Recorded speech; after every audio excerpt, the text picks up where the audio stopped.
Meus queridos irmãos, abra sua Bíblia em Hebreus, capítulo de número 1. Hebreus, capítulo de número 1, versículo de número 1. Hebreus 1:1. Deixa eu mandar atrás para mim não, né?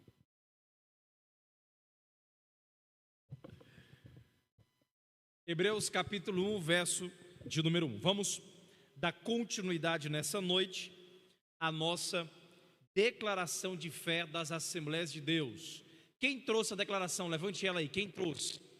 Levante a sua aí. Muito bem, que Deus continue abençoando. Quem não tem, nós iremos pedir uma nova remessa, mas o querido irmão pode comprar na internet, tá bom? Fique à vontade. Pastor, mas eu quero de forma digital. Também tem à disposição aí no site da CGADB. É gratuito esse e-book, esse livro. Na verdade é um documento das Assembleias de Deus, tá bom? Então incentivo os irmãos a terem esse livro em casa. Quem encontrou, diga amém.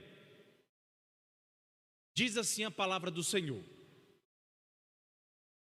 havendo Deus outrora falado muitas vezes, de muitas maneiras, aos pais pelos profetas, nestes últimos dias nos falou pelo Filho, a quem constituiu herdeiro de todas as coisas, pelo qual também fez o universo. Ele, que é o resplendor da glória e a expressão exata do seu ser, sustentando todas as coisas pela palavra do seu poder. Observe, pela palavra do seu poder. Depois de ter feito a purificação dos pecados, assentou-se à direita da majestade nas alturas, tendo se tornado tão superior aos anjos, quanto herdou mais excelente nome do que eles. Quantos podem dizer glória a Deus? Maravilha. Curve a sua cabeça em nome do Senhor Jesus. Vamos orar neste momento. Eterno e soberano Deus, maravilhoso Pai, Senhor soberano, obrigado porque estamos aqui na Tua presença nessa noite. Nós Te louvamos pela chuva que o Senhor mandou. Obrigado, Pai, pelo privilégio de podermos abrir a nossa boca e Te adorar, dizer que é santo, que é grandioso, que é maravilhoso, conselheiro, Deus forte, príncipe da paz. Abençoe cada família que está aqui nessa noite, cada irmão, cada irmã, aqueles que estão nos assistindo por meio do canal no YouTube, que o Senhor possa abençoar todos eles, Senhor. Proteja, guarde tudo que fizerem, cada palavra, pensamento e ação. Ajude-nos a melhorar e que nessa noite nós continuemos a aprender a Tua poderosa palavra, a Tua palavra revelada, a Tua palavra que foi feita para nos ensinar o caminho correto, para nos achegarmos a Ti.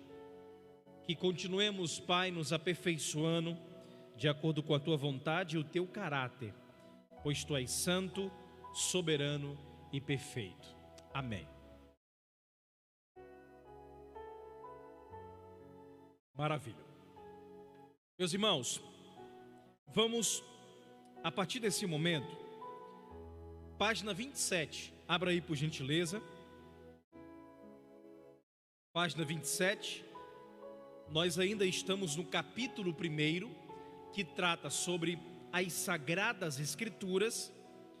Nós já aprendemos sobre a estrutura, a classificação, e iremos falar nessa noite sobre o propósito das Sagradas Escrituras, ok? O propósito das Sagradas Escrituras. Então, observe bem aí a página de número 27. Carlos Jorge pode até colocar aqui os slides, viu? Fique à vontade.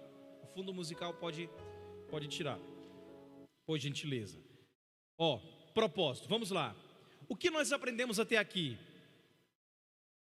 Primeiro, a estrutura das Sagradas Escrituras, onde o cânon protestante nós adotamos 66 livros, ok? Por que ficou claro isso aqui? Porque a Igreja Católica tem o seu cânon, o cânon católico, que é composto por 73 livros, e é diferente do cânon protestante.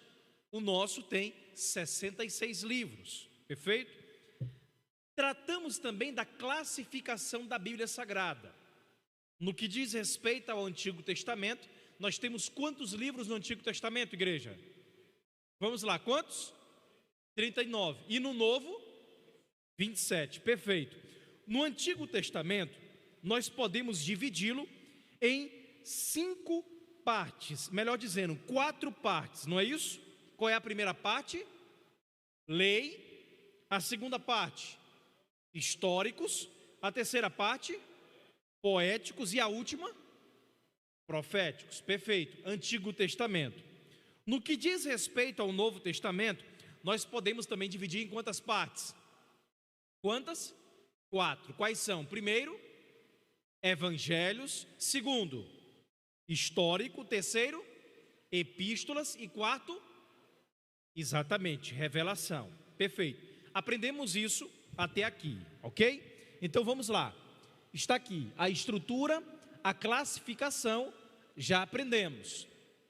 Há alguma dúvida nesses 2 pontos? Os irmãos fiquem à vontade. Alguma pergunta, alguma consideração quanto à estrutura da Bíblia e a sua classificação? Não? Maravilha. Então vamos lá. Página 27. Vamos falar agora sobre o propósito da Bíblia Sagrada, das Sagradas Escrituras. Diz assim: são 2 os propósitos das Escrituras Sagradas. Primeiro, revelar o próprio Deus e expressar a sua vontade à humanidade. Perfeito? Qual é o propósito duplo da palavra de Deus? Primeiro, é revelar o próprio Deus, e segundo, expressar a sua vontade à humanidade. Então, se perguntarem para você, ok, os crentes amam a Bíblia, nós somos devotos ao Senhor Deus por meio daquilo que é revelado na sua palavra, verdade? A pergunta é, qual é o propósito da Bíblia Sagrada? Você vai dizer, primeiro, revelar o próprio Deus, e segundo, expressar a sua vontade à humanidade. São 2 os propósitos da palavra de Deus. Pelo primeiro, dentre outras formas de revelação, Deus graciosamente revelou a si mesmo pela palavra. Hebreus capítulo 1, verso 1. Foi isso que nós lemos. Havendo Deus antigamente falado muitas vezes e de muitas maneiras aos pais pelos profetas, a nós falou-nos nestes últimos dias pelo Filho. Perfeito? O Filho, Senhor Jesus Cristo, é a palavra revelada, é a revelação especial. Nós aprendemos em teologia, na bibliologia, que é a parte que cabe ao estudo da Bíblia Sagrada, que existem 2 modos de revelação: a revelação geral e a revelação especial. A revelação geral diz respeito às coisas criadas, as árvores, os rios, os mares, os oceanos, os céus, a terra, revelação geral. Salmos 19 trata da revelação geral. Agora existem 2 aspectos da revelação especial, que é, primeiro, o Senhor Jesus Cristo, que é a palavra revelada, e o segundo, a sua própria palavra, as Sagradas Escrituras, que é a palavra de Deus à humanidade. Perfeito? Então, no que diz respeito a conhecer a Deus, existem 2 formas: revelação geral e revelação especial. Dentro da revelação especial, nós temos Cristo como a palavra revelada e a própria palavra, que é as Sagradas Escrituras. Ok? Vamos lá.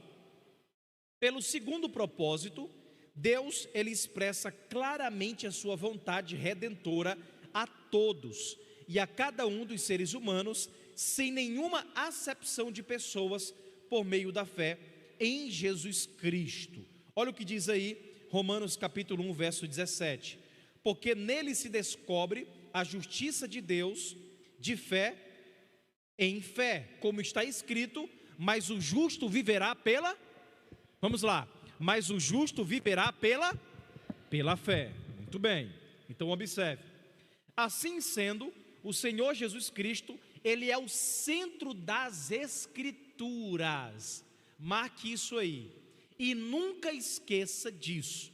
É por isso que em hermenêutica bíblica, nós aprendemos que a chave hermenêutica da Bíblia Sagrada é o Senhor Jesus Cristo. Tudo deve apontar para Cristo Jesus na palavra de Deus. Perceba isso. Tudo deve apontar para a sua pessoa, para o seu nascimento, para a sua obra aqui na terra, para a sua ressurreição e para a sua ascensão, para a sua morte. Enfim, tudo na Bíblia aponta para Jesus. É por isso, igreja, vou aplicar, que toda pregação deve ser cristocêntrica, porque a pregação ela é baseada na palavra de, a pregação ela é baseada na palavra de, a pessoa que não prega a palavra de Deus, ela não prega o Cristo das Sagradas Escrituras, e é uma pregação antibíblica, porque quando se prega, prega-se Cristo, e a Bíblia trata sobre Cristo. Pastor, no Antigo Testamento eu não vejo sobre Cristo, de forma implícita, profecias. Você pode observar, por exemplo, no primeiro evangelho, de acordo com a disposição canônica, que é o evangelho de Mateus, escrito para o povo judeu, ele faz muitas referências a profecias no Antigo Testamento. Ele fala, por muitas das vezes, e isso aconteceu para que se cumprisse, aí ele fala o profeta na profecia, não é verdade? Zacarias, Jeremias, ele traz essas conexões do Antigo com o Novo Testamento, com o verbo cumprir, no grego, né, pleronel, ou seja, cumpriu-se, ou seja, tudo que acontece no Antigo, ele aponta para o Novo, e o seu ponto de culminância é em Cristo Jesus. De Gênesis a Apocalipse, o personagem central é Jesus Cristo. Não esqueça disso. Tudo aponta para Jesus. O livro de Esté, o livro de Ruth, Amós, Joel, Obadias, Abacuque, Malaquias, Miqueias, Naum, tudo aponta para o Senhor Jesus Cristo. Pastor, mas eu não consigo enxergar. Você tem que olhar para o texto e com aquilo que o personagem desse texto trata, que aponta para Cristo. Você pode observar, por exemplo, no tabernáculo, Levítico, Deuteronômio, Josué. Você pode observar em 1 e 2 Samuel, 1 e 2 Crônicas, Esdras, Ester, Neemias. Tudo aponta para o Senhor Jesus Cristo. Então, isso é a chave hermenêutica das Sagradas Escrituras. Então, se perguntar para vocês qual é o personagem central da Bíblia, a igreja responde: quem é a igreja? Jesus Cristo. Muito bem, Jesus Cristo. Jesus, aquele que veio salvar a humanidade, salvar o mundo. Cristo, o ungido, não é verdade? Jesus Cristo. E Cristo não é um sobrenome. Cristo é um título, é uma designação que revela a sua missão. Muitas pessoas tratam Jesus Cristo como se fosse um título, mas não é. Aliás, como um sobrenome, na verdade é um título. Perfeito? Nós vamos aprender sobre isso quando chegarmos no terceiro capítulo, ok? Então, continuando. Assim sendo, o Senhor Jesus Cristo, Ele é o centro das Escrituras. Ele mesmo disse: são estas as palavras que vos disse, estando ainda convosco, convinha que se cumprisse tudo que de mim estava escrito na lei de Moisés e nos profetas e nos salmos. Olha como é interessante, né? O próprio Senhor Jesus Cristo tratando, Ele fala: convinha que se cumprisse Tudo que é de mim estava escrito na lei de Moisés, Pentateuco, nos profetas maiores e menores e nos livros poéticos, nos salmos. Todo o Antigo Testamento aponta para o Senhor Jesus Cristo. E é isso que é maravilhoso. Tudo o que precisamos saber sobre Deus e a nossa redenção está suficientemente revelado em sua palavra. Ou seja, a Bíblia Sagrada, ela é o manual de Deus para toda a humanidade. E suas instruções visam também a felicidade humana e o bem-estar espiritual e social de todos os seres humanos. Ok? Então perceba o seguinte: é por isso que o crente não pode passar um dia sequer sem meditar na palavra de Deus. Porque ele é o nosso manual. É ela que nos conduz. Esse trabalho que nós estamos fazendo de incentivar os irmãos a ler a palavra é apenas um incentivo a mais. Mas é natural que tenhamos isso no nosso coração como uma responsabilidade. Eu vi um autor falar uma certa vez, ele disse que se a Bíblia Sagrada fosse o livro mais chato do mundo, o mais tedioso, ainda assim seria nossa obrigação lê-lo, estudá-lo e entendê-lo. Mas não é. A Bíblia é fascinante. Às vezes nós temos preguiça espiritual de ler, de meditar. Observe, eu vi certa vez uma pessoa na internet falando que quem assistiu aqui Game of Thrones, quem assistiu Casa de Papel, quem assistiu Vingadores, aquele filme aí de super-herói, Batman, enfim, você fica 3 horas sentado numa sala de cinema. Você passa mais ou menos, no caso de Game of Thrones, quase 6 temporadas. Dava para você ler a Bíblia mais de 5 vezes todinha. O tempo que você gasta assistindo essas coisas. Viu como é sério? 3 horas de leitura dá para você, no mínimo, ler todo o Pentateuco. 3 horas de leitura. Você gasta em média aí em torno de 15 minutos, né? 15 minutos para 4, 5, 6 capítulos, dependendo da quantidade de palavras que você lê por minuto.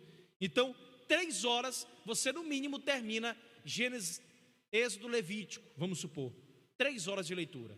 Olha aí, tem pessoas que gastam 6 horas mexendo no celular por dia e o tempo parece que não passa. Fica ali, ó, mexendo, vendo coisa com coisa.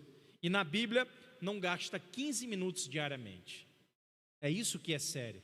Quando nós entendemos que a Bíblia é o nosso manual, é o nosso prazer deleitar-se nela, não como obrigação, mas como uma responsabilidade bíblica que temos de conhecer mais o nosso Criador. Quem ama a palavra de Deus, diga glória a Deus. Louvado seja o Senhor. Vamos lá. O poder da palavra de Deus. Coloca aí o 4º ponto. Diz assim: a Bíblia, ela revela o seu poder de forma clara e inconfundível. Ela emprega uma metáfora para mostrar esse poder, quando chama a si mesmo de acordo com Efésios capítulo 6, verso 17, a espada do Espírito, que é a palavra de... A espada do Espírito, que é a palavra de... Ou seja, o poder da palavra é capaz de destruir as fortalezas de Satanás, como também pode penetrar no mais íntimo do ser humano. Olha como isso é maravilhoso.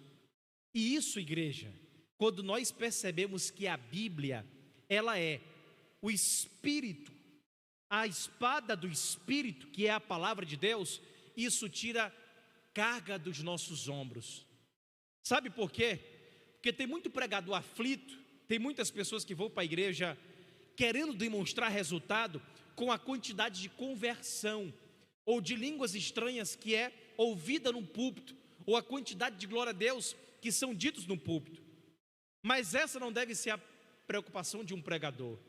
Não é a reação do público diante da palavra. Obviamente que isso é importante, mas não é o fator principal. Sabe por quê? Porque a palavra nos ensina que o poder está nela, na mensagem que é entregue. e não no interlocutor dessa mensagem. Não é o teu vozeirão de trovão, não é o teu terno de R$ 1.600 ou o teu sapato bem arrumado, que vai trazer algo que vai mudar o coração de alguém na igreja. Pelo contrário, a palavra por si só, ela tem poder. Na boca de uma pessoa mais humilde, ou no mais inteligente doutor que esse mundo pode vir, se a palavra for pregada, ela tem o seu resultado certo.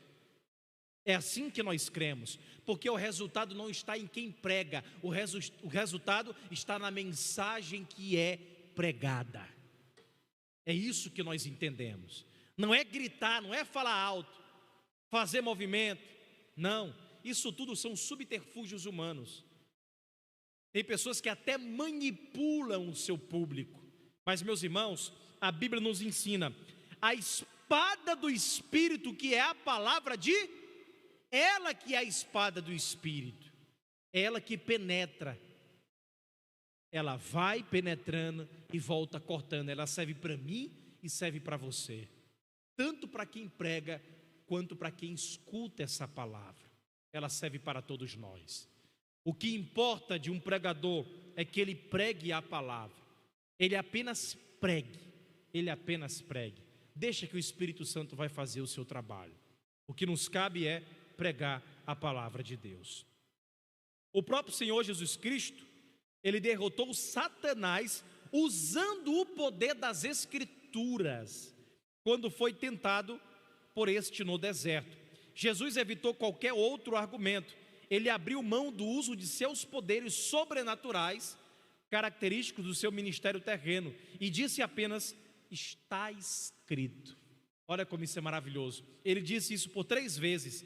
Ele citou a lei de Moisés, o livro de Deuteronômio. Ele fala: nem só de pão viverá mas de toda a palavra que sai da boca também está escrito: não tentarás o Senhor teu Deus, porque está escrito: ao Senhor teu Deus adorarás e somente a Ele servirás.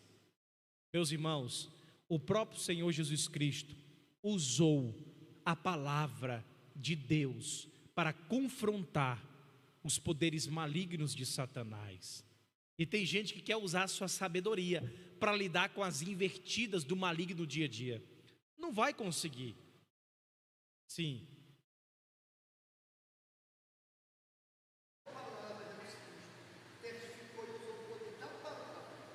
O próprio poder da palavra. Exatamente. Por quê? Porque Satanás, ele distorce a palavra.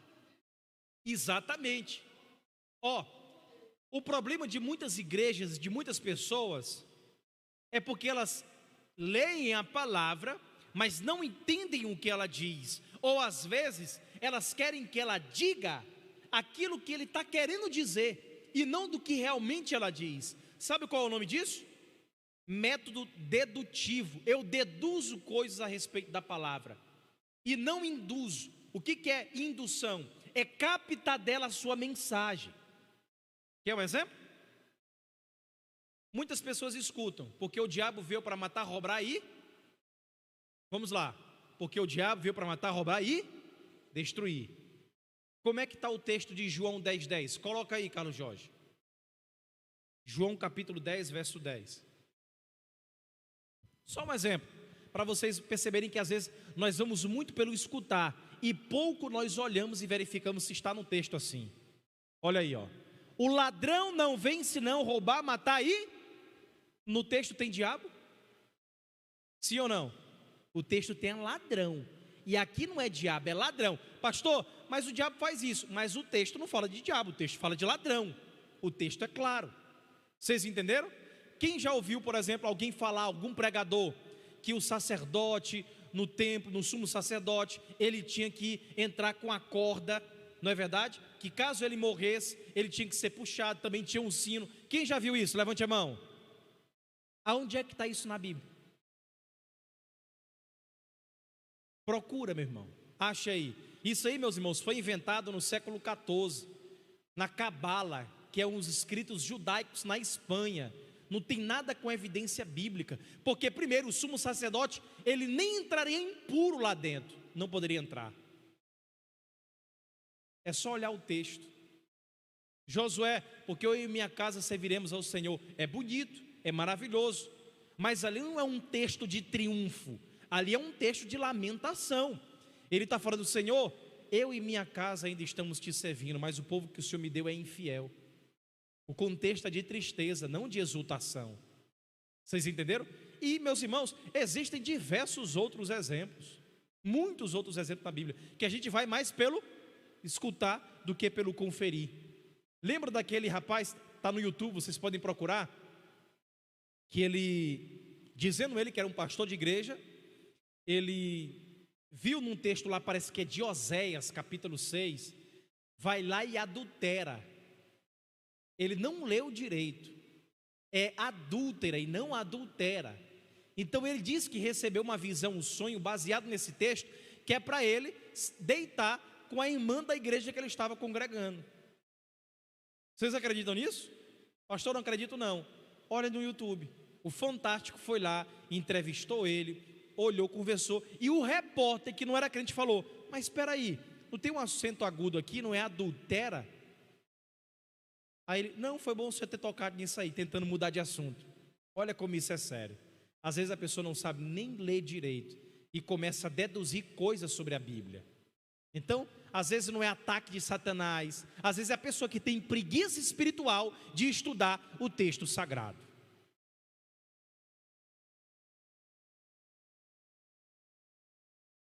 Estão lembrando, até a tristeza salta de alegria. Onde é que está isso no texto? Procure. Vocês entenderam? O negócio é sério. Isso. Exatamente, é outra circunstância. Isso. Exatamente. Não tem nada a ver o contexto, não tem nada a ver com a aplicação que as pessoas fazem nos púlpitos, não é verdade? É isso aí. Vocês entenderam como devemos meditar na palavra? O que fala Atos 17? Que os bereanos eram mais nobres do que o de Tessalônica, porque conferiam na palavra. O apóstolo Paulo, que escreveu 13 cartas no Novo Testamento, um pregador exímio, ele ia pregar na Bereia, e os bereanos, sabe o que eles faziam? Conferia na palavra. Meus irmãos, é obrigação nossa. Eu prego, eu estudei para isso, ótimo, mas é sua obrigação conferir na palavra em casa. Será que o que o pastor Israel está falando faz sentido? É verdade? Então confira em casa. Pode ser a pessoa mais culta, mas sempre confira em casa o que o pregador está dizendo. É obrigação nossa, é saúde espiritual nossa conferirmos na palavra de Deus. Perfeito? Vamos lá. Quinto ponto, os livros apócrifos e pseudoepígrafos. Não reconhecemos a autoridade espiritual dos livros apócrifos, nem dos pseudoepígrafos, chamados pelos católicos romanos, respectivamente, de deuterocanônicos e apócrifos. O Senhor Jesus fez menção das escrituras sagradas dos seus dias, que era a Bíblia tripartida dos judeus. Então o Antigo Testamento, ele era dividido em 3 partes, não em 39 livros. Era lei, profetas e escritos. E nelas não constam esses livros, pois eles nunca fizeram parte do Antigo Testamento dos judeus. Então, os livros apócrifos, palavra significada escondido, apócrifo é escondido, eles apresentam erros históricos, geográficos e bem como erros cronológicos, que é conhecido como anacronismos, além de ensinarem doutrinas falsas e práticas divergentes das sagradas escrituras inspiradas. Por exemplo, a oração pelos mortos é contido nos livros apócrifos da Igreja Católica, nos 73 livros dele. Bel e o Dragão, 1ª e 2ª Macabeus, Judite, Tobias. Então, se você lê, eu incentivo que os irmãos leem. Você vai perceber vários erros geográficos, erros doutrinários. Quando você lê as cartas de Paulo, cartas de Pedro, ou lê os escritos de Davi, você observa os escritos de Moisés, de Malaquias, de Miqueias, você não observa erros cronológicos, você não observa erros geográficos, você não observa erros doutrinários. Mas quando você lê esses outros livros que são conhecidos como apócrifos, apócrifos é de oculto, espúrio, escondido. Pseudepígrafos são aqueles que é dado uma falsa autoria. Por exemplo, Apocalipse de Pedro. Tem um pseudepígrafo chamado de Apocalipse de Pedro. Sabia disso? Tem Evangelho de Tiago. Não é verdade? Exatamente. Então são o quê? Apócrifos ou pseudepígrafos? Pseudepígrafos. Porque é atribuído uma autoria para quem não escreveu. Ou seja, eles colocam o nome de alguém importante para como se fosse dar uma guarida, né? Para dar como é que eu posso dizer, uma sustentação naquele falso escrito. É como se eu escrevesse uma carta, como se tivesse meu pai escrevendo, entendeu? Não, quem escreveu foi o pastor Caetano, mas na verdade fui eu, e eu falo carta do pastor Caetano, mas não foi ele, fui eu que escrevi. Então é uma falsa autoria, por isso que é chamado de pseudoepígrafo, ou seja, falso escrito, ok? Atribuído uma falsa autoria. Então essa é a diferença de apócrifo para falso escrito, perfeito?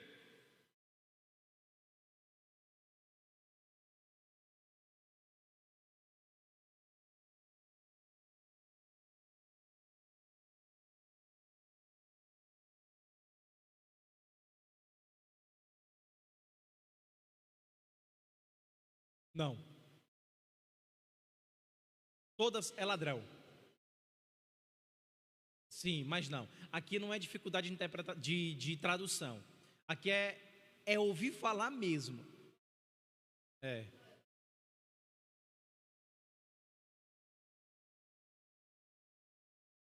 é.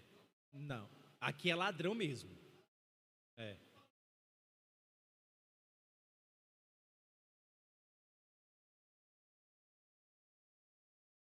Se fosse recomendar, eu sei. Se fosse recomendar uma Bíblia, você está falando?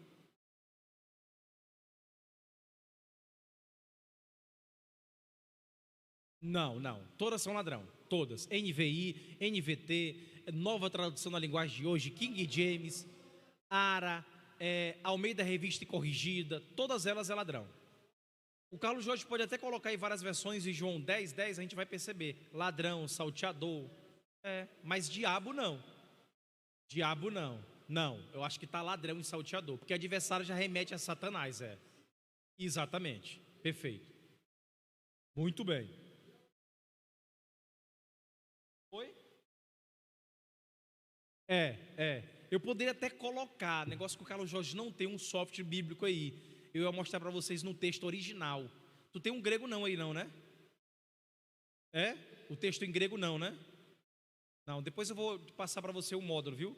Para ele baixar. Porque aí eu posso mostrar no original para os irmãos como é que tá lá, né? A escrita. Viu? Original. Que é diferente, diabo para ladrão, tá bom? Muito bem.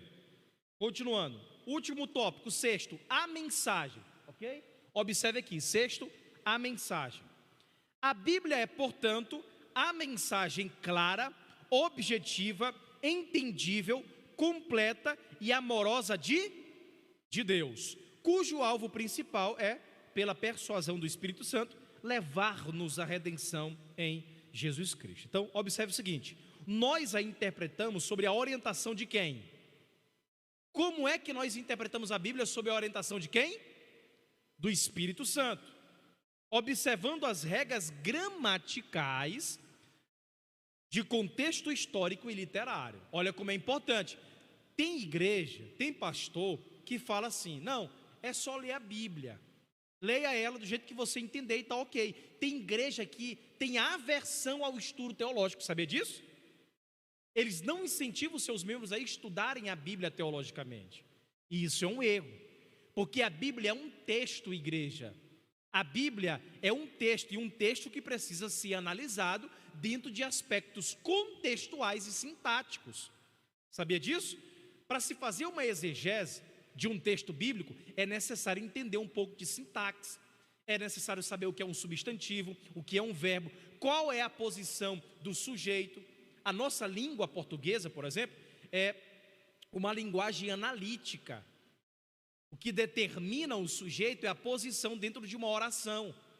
Por isso que é importante nós aprendermos o que é uma oração, um objeto direto, um objeto indireto. Perceberam? Pastor, mas para o crente comum que não é muito bom de português, pode entender? Pode, é claro. Mas saiba ler pontuação, vírgula, entenda como é que está dizendo o texto. Tem gente que não sabe nem ler a Bíblia. Por quê? Porque parece que lê como se fosse um jornal, tudo de uma vez. Assim, ó, como se fosse um letreiro. Não, a igreja ela merece ser apreciada, meditada, degustada. É assim que devemos ler a Bíblia. Não é como você lê um letreiro. Perceba? É isso que o salmista nos ensina. É deleitar na palavra de Deus. Não é ler rapidamente. Então tem irmão que lê 3 capítulos por dia e só leu. Se perguntar, faz o resumo dos 3 capítulos. Pastor, não lembro. Então você só leu. Você não cumpriu o propósito que era de meditar. Então é importante, muito importante você analisar o texto contextualmente. O que é contexto? Quando nós estudamos hermenêutica, nós temos mais ou menos de 4 a 5 tipos de contexto. Perfeito? Qual é o contexto mais próximo? É o do versículo que foi lido, depois o do capítulo. Perfeito? Aí o contexto mais abrangente, a da sessão que está ali, pode ser uma sessão de 13, 14 versículos. Depois, a sessão maior, que é o livro, vamos supor, Filipenses. Você lê o contexto maior de Filipenses. E o último contexto é a Bíblia toda. Então existem vários níveis de contexto, ok? O contexto do versículo, o contexto do capítulo, o contexto do livro, o contexto da Bíblia toda. Exatamente. Isso. O senhor me lembrou de outra coisa. Escute, igreja. Nós temos, ao lidar com a Bíblia Sagrada, vários abismos que precisam ser superados. Anotem isso e guardem isso. Você não está lendo um livro que o apóstolo Paulo escreveu na semana passada, ou nem no ano de 2021, durante a pandemia que ele tinha tempo. Não. Você não lê um livro em que Salomão, ou que Davi, ou que Miqueias escreveram no ano retrasado, não. Isso aqui tem mais de 3.600 anos de distância dos dias atuais. Em relação ao último livro a ser escrito, 1.900 anos, que é Apocalipse. Ao primeiro a ser escrito, Jó ou Gênesis, 3.600 anos. Então existe uma distância temporal muito grande, que é chamado de abismo. Como é que nós superamos isso? Nós superamos esses abismos levando em consideração essa distância cronológica. Então, quando você lidar com o texto bíblico, você vai perceber essa distância cronológica e transpor por meio da interpretação bíblica coerente. Vamos supor, a Santa Ceia é para hoje sim ou não? A Santa Ceia é para ser praticada na igreja assim, hoje sim ou não? Sim ou não? O ósculo santo, alguém sabe o que é isso? Beijo no rosto. Era assim que era a saudação do judeu. Quem é que beija aí no irmão quando chega na igreja, na irmã? Ninguém, porque é um costume. Então é algo temporal. Então tem coisas que a gente não aplica. Vamos supor, quem de vocês aí já foi incentivada? Vocês, as mulheres com véu na cabeça, porque é desonroso a mulher que não tem véu na cabeça. É o contexto de 2 Coríntios. É para ser aplicado hoje, sim ou não? Não, ali é um contexto específico. Não é verdade? Sistema sacrificial, sacrificar carneiro, sacrificar boi, sacrificar uma rolinha, uma pombinha, lá no sistema sacrificial do Antigo Testamento, é para hoje sim ou não? Contexto. Vocês observaram? Então tem distância temporal.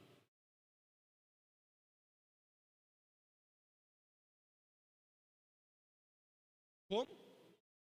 Subir no monte para orar? É um anacronismo, sabia? Ou seja, é aplicar uma perspectiva do passado como é a realidade do presente. Naquela circunstância do Antigo Testamento, obviamente, nós temos toda aquela narrativa bíblica de Moisés subindo ao monte, a glória de Deus descendo, ele sendo cercado por nuvem, o seu rosto resplandecendo, ele descendo do monte, as pessoas tinham que virar o rosto para não ser encandeada, não é?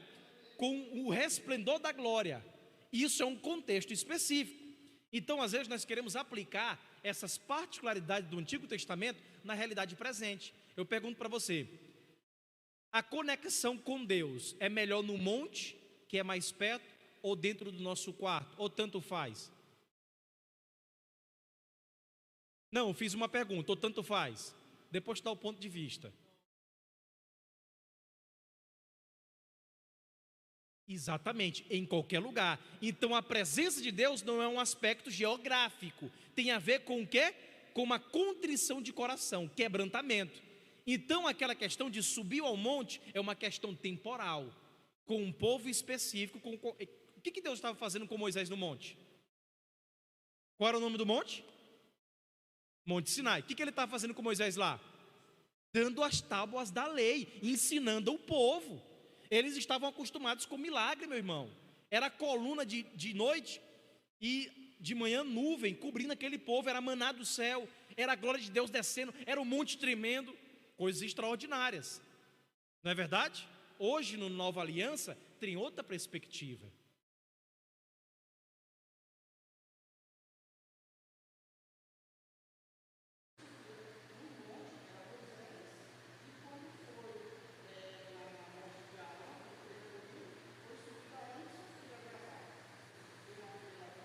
Isso. Por quê? Por que naquela circunstância acontecia isso? Porque temos uma palavra muito interessante que é chamada de revelação progressiva. Anotem isso aí, depois pesquisem mais. O que é revelação progressiva? Deus, quando criou a humanidade, Ele revelou todo o seu plano de uma vez, sim ou não? Sim ou não? Não. O plano está agora revelado totalmente porque nós temos a Bíblia formada, 66 livros completos. Mas no Antigo Testamento, é por isso que Jonas ficava confuso. Como é que Deus vai me mandar pregar em Nínive, se o plano dele é para os judeus? É por isso que Pedro fica confuso.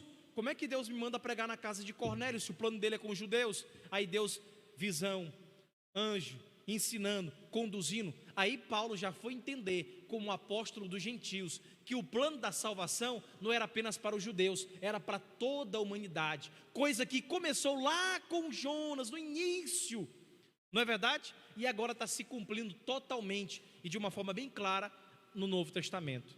Então o nome disso sabe o que é? Revelação progressiva. Deus revela ao decorrer da história bíblica aquilo que Ele quer para o povo que Ele quer dentro do tempo que Ele quer. Nós temos hoje a Bíblia completa, totalmente revelada. Não há nada mais do que acrescentar e nem tirar. Ela é perfeita e é o nosso manual. Quantos podem dizer glória a Deus?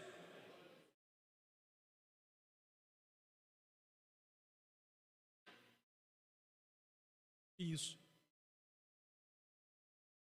Exatamente.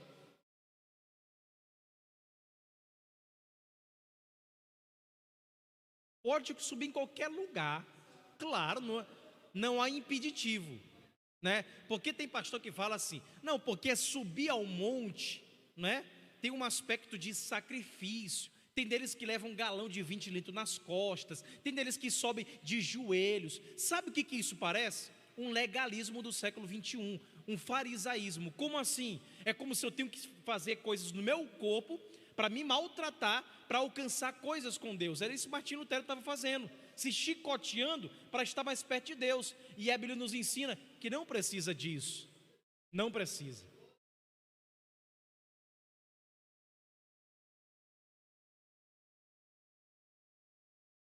Sim, mas não tem.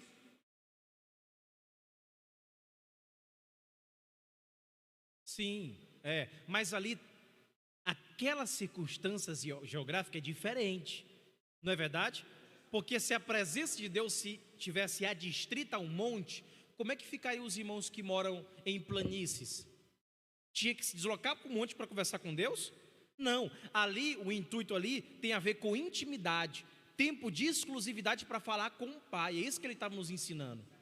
Exatamente, é um momento de exclusividade com Deus, é um particular com Ele. Essa é a mensagem desse texto.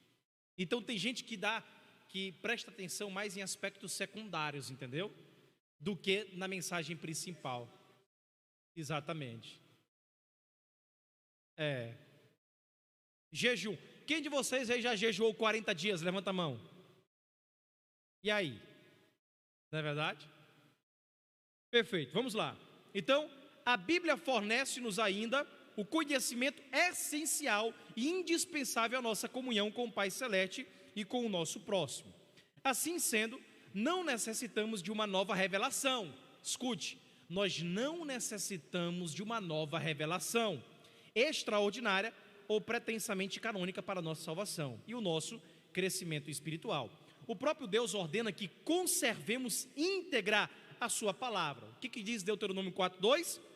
Nada acrescentareis à palavra que vos mando, nem diminuireis dela, para que guardeis os mandamentos do Senhor, vosso Deus, que eu vos mando. Então, o livro de Provérbios reafirma a inteireza e a pureza da Bíblia Sagrada. O que diz lá? Toda palavra de Deus é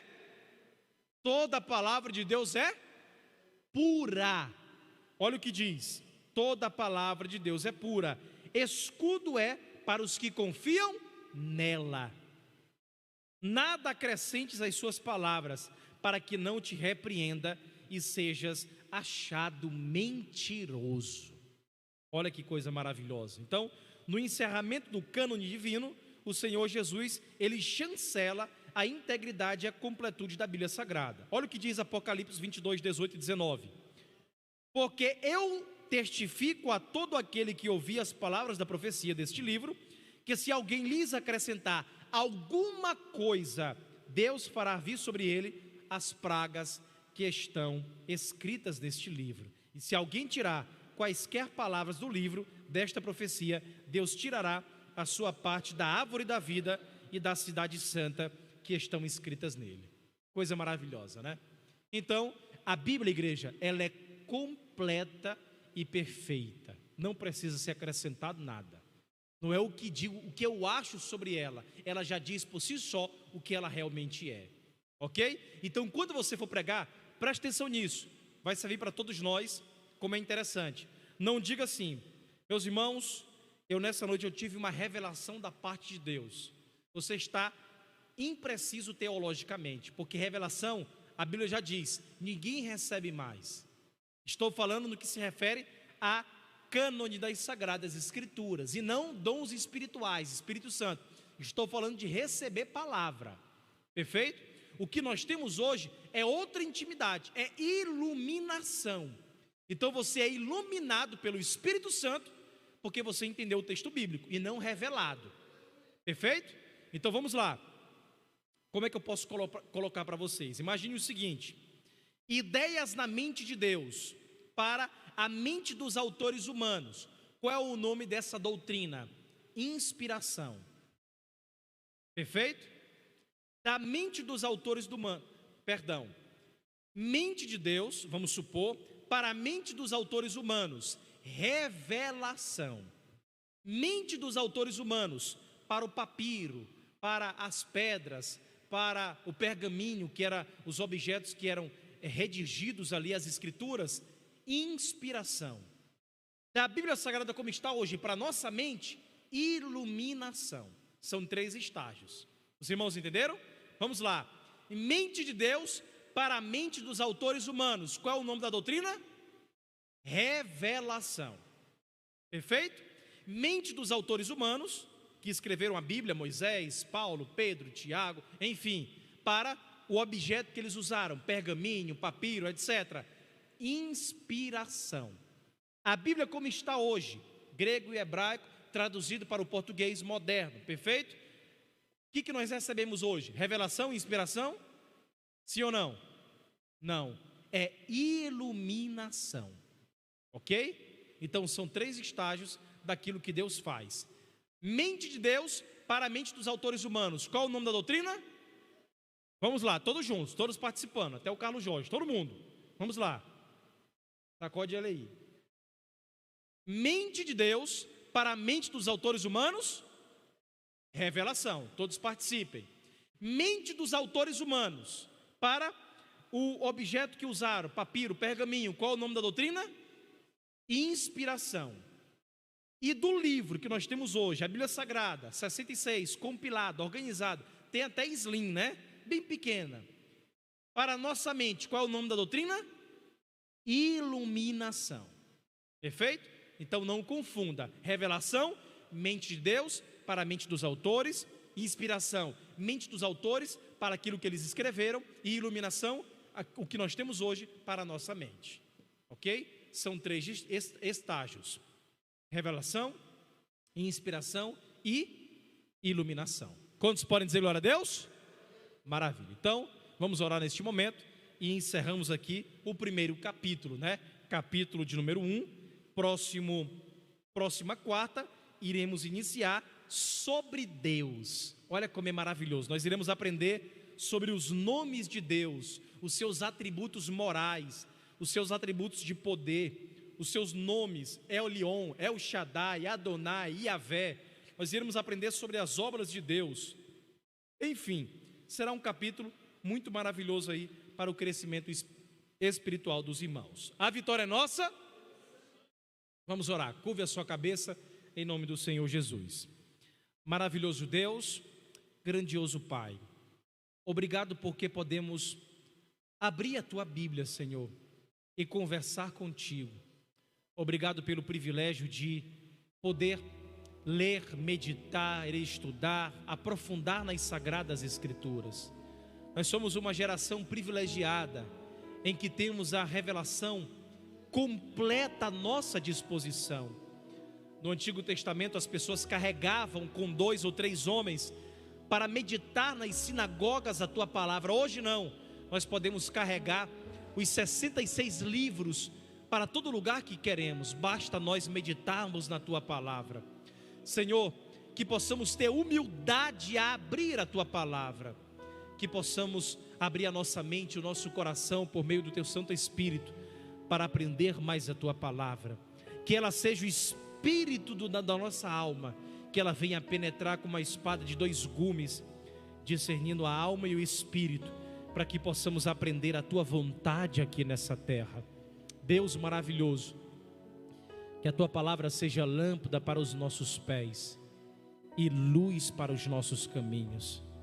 Que ela, Senhor, venha nos ensinar aquilo que estamos fazendo de errado e nos conduzir para começarmos a fazer o certo em Tua presença. Que possamos amá-la, desejá-la, lê-la, meditá-la, estudá-la, nos aprofundar nas Sagradas Escrituras. Que possamos de uma tal forma termos a mente bíblica, que a nossa comunicação, que o nosso palavreado, que a nossa vida seja moldada por essa palavra. Senhor, que o nosso comportamento seja moldado por essa palavra. Que possamos respirar de tal forma a Tua palavra, que as pessoas enxerguem Cristo através das nossas vidas, porque temos uma mente bíblica, uma mente que o Senhor quer que tenhamos. Senhor Deus, ajude-nos a entender a Tua palavra e que a cada dia das nossas vidas possamos estar abastecidos com a Tua palavra em nosso coração. O genuíno leite espiritual, a espada, o martelo, a coluna que nos sustenta no nosso dia a dia, o manual que nos conduz para os céus de glória, o mapa do tesouro que nos ensina o caminho para nos encontrar contigo. É isso que nós te agradecemos, em nome do Senhor Jesus Cristo. Amém. Glória a Deus.